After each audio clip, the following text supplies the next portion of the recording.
Okay, this is Greg McDonald. I'm going to show you how to clean your XL15 Classic, also known as the Classic Air. Let's start with what you're going to need. You're going to need some keyboard spray. This is a bottle of eco-friendly cleaner. This is a bottle of 91% rubbing alcohol. You'll need a Q-tip, a Phillips screwdriver, and a toothbrush. Okay, let's get started. First thing we're going to do is, you can see the front of the machine is quite dusty. So what we're going to do is, there's 4 screws. Each screw has a washer behind it. It's easiest to put your screwdriver in and just pop that right off. And we're going to do that on all 4 screws.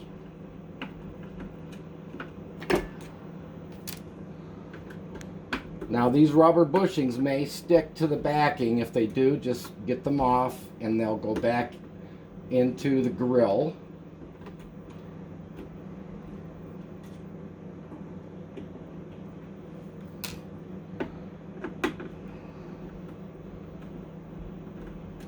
Okay, that's all 4. Now what we're going to do is we're going to get that grill off by pressing up and just popping it out. If the rubber buttons come off, that's okay, just push them back in. And we're going to take that and we're going to start some soapy water. And we're just going to put that in the soapy water when you're ready. Now you want to take the fan off. Easiest way to take the fan off is put 2 fingers behind it, your thumbs on the outside of the machine, and pull straight out.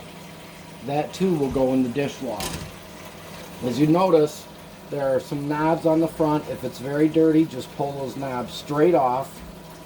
And what we're going to do is we're going to clean this inside of this cowling. As you can see, it's quite dirty. Now we're going to go ahead and put stuff in the dishwater. And you're going to need a washcloth. And all we're going to do with that washcloth is we're going to clean off the outside of the machine. Right, just get the dust off it. Do all 3 sides. And then we're going to do the front right now. As you can see, there's a lot of dust on the front. We're going to take our washcloth and put it on the dials, and we're just going to press in and turn it to get the majority of the dust off. We're going to then wipe off the front cowling. And then we get to the fun part. This is the cowling itself. And if you'll notice, right up here at the top, I'm using a red pointer, is a little needle point. Watch your fingers as you clean. That is very sharp. You're just going to take that cloth, wipe around the cowling real good. And if you see any visible dust, just wipe that off. It's not necessarily functional, but I like to keep them clean. So just wipe that front brace off. Now on this one that's at the top, this needle point, we're just going to push the washcloth on that and pull forward so we don't cut our finger. Okay, we've just cleaned the front of the machine. Now what we're going to do is we're going to clean the fan blade.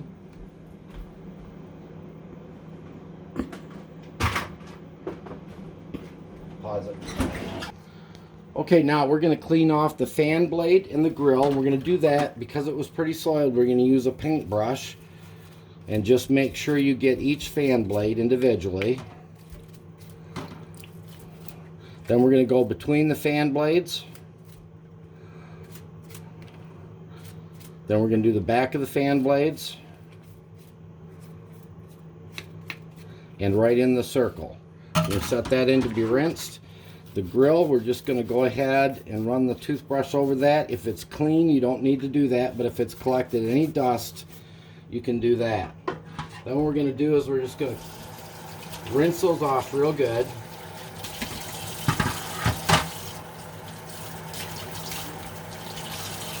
We're almost done with the front cleaning. So what we're going to do now is that needle point I referred to earlier that's right up here. You're going to take some 91% rubbing alcohol. 70 is okay, but 91 dries faster. And what we're going to do with that is we're just going to touch the front of that needle point and go around it with the rubbing alcohol just to clean it off. That's all there is to it. Now what we're going to do is real quick, we're going to dry off these parts that need to go back on. We'll start with the fan blade. If you notice a lot of debris in the front of the machine, all you have to do is take that keyboard cleaner and just blast in there before you take the back off.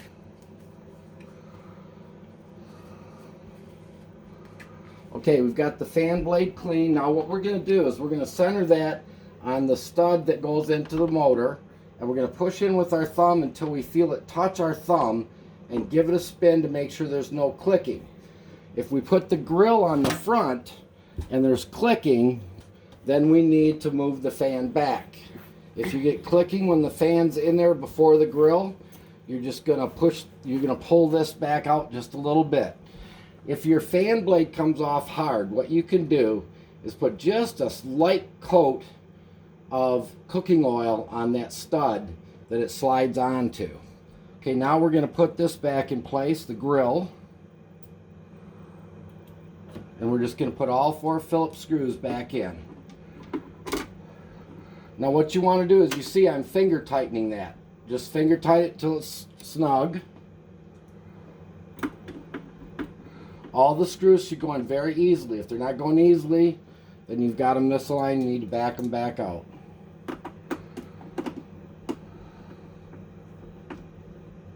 And again, we're just going to finger tighten those. We've got all 4 in. What we're going to do is we're going to make sure they're tight. These little rubber buttons just keep us from vibrating. So just give it a 1/4 to a 1/2 a turn after you've finger tightened it. And you have cleaned the front of the machine. You can take your cloth, wipe down your knobs, and then turn the purifier all the way up. Take your line and put it down below 3000 and press it on, and then that way you can turn it up and down. Same with the fan. Just turn it all the way to the right and place it on. Now you're going to take your air, and this is your normal low switch. This one, we're going to put it on low, give it a shot of air, put it on high, and normal, give it a shot of air. We're going to give our power switch a shot of air. Okay, the front of the machine is done. Now we're prepared to do the back of the machine and the inside of the machine. What you'll notice here is called a harsh environment pad. As you can see, that has caught a lot of crud that would have gone into the air purifier. That is placed on Velcro strips in order to hold it over the lint screen. Now we're going to remove the lint screen, pull it straight out with the tab, and we're going to throw that in that dishwater. Just push it down and give it a wiggle. Okay, now what we're going to do is we're going to take out the purifier plate. We're going to press down on this safety, pull straight out. Now, if you are pulling that out and it sticks, just push these little silver contacts back just enough to get that out of there. We're going to lay that aside. Then what we're going to do is we're going to take our rag, and we're just going to wipe out all the visible dirt that we can see. And what I use is a shrimp deveiner to do the sides, but you can use a chopstick or even a butter knife if you need to. We're just going to wipe that off to get the crud out of there. We're going to do the same thing with the base where the slots are for the purifier plate. Then what we're going to do, these tabs right here are the contacts for the purifier plate. You'll notice when you open your machine, and you can see it up close, there's 2 little buttons on there. Those are the actual contacts. What we're going to do with those contacts is we're going to take our purifier, our Q-tip that was for the front, and we're going to just rub that on those little buttons. You probably can't see them on the video, but you will see them on your machine. It's the very end. That's what touches the unit. So we're going to clean out a little bit more here. Get up the sides and the top. And that just keeps the unit clean. Okay, now what we're going to do is we're going to talk a little bit about the plate. There's a new universal plate. On this one, it's square. The new universal plates are not square, but it'll have a spot for the fresh air and it'll have a spot for the classic. One will go in straight, the other way it won't fit because it's narrower. Pause. Okay, the box that came with your purifier should have a lint screen and a spare plate. You're going to take that plate, now that we've cleaned the inside of the machine, let's do one more thing.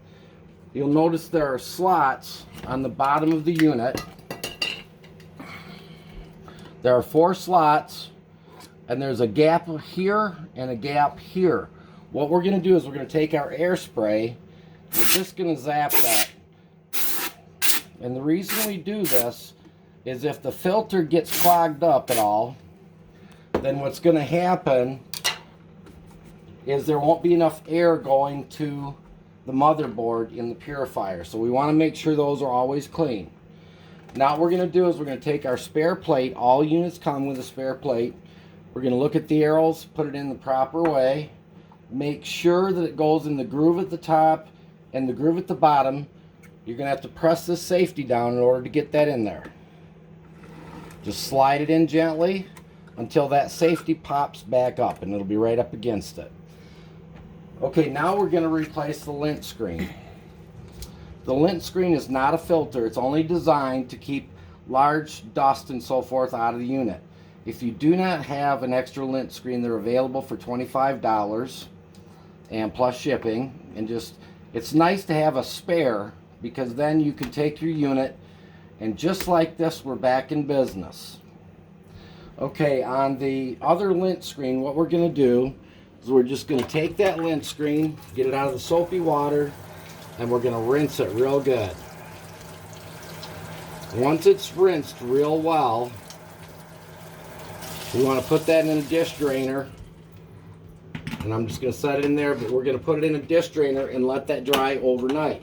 If you do not have a spare, what you can do is take that one that you've just cleaned, pat it dry, and then use a hair dryer about 4 inches away, and that will dry it and you can go back into service. Now what we want to do, since we've cleaned our machine, is we're going to plug the power in. Now remember, if this little tab is not down, the machine will not get power. Okay, now we're going to test the machine, which should be done every month when you clean your machine. What you're going to do first, you're going to move your normal low switch to low. You're going to turn your fan all the way down, purifier all the way up, and turn the power on. When you do this, you should see your fan operating. Get your ear close to the unit and flip that switch to normal. If you do it and if the machine is working properly, you're going to smell the ozone and you're going to hear a slight hissing noise. If you turn it to low, that hissing noise should go away. That lets us know that switch is working. Then what we're going to do is we're going to turn that fan all the way up, make sure it comes up, and make sure it goes down. Never put the fan below half when you're in operation. Okay, you've cleaned and tested your XL15 air purifier. If you notice, it's got, go ahead and get a close-up. Right here is classic air. Over here we've got Vollaro, V-O-L-L-O-R-O. If you have a problem with your unit or need it rebuilt, it is American made, so it will be rebuilt in the United States. And you can find out more information about that at Vollaro.com. Thank you for your time.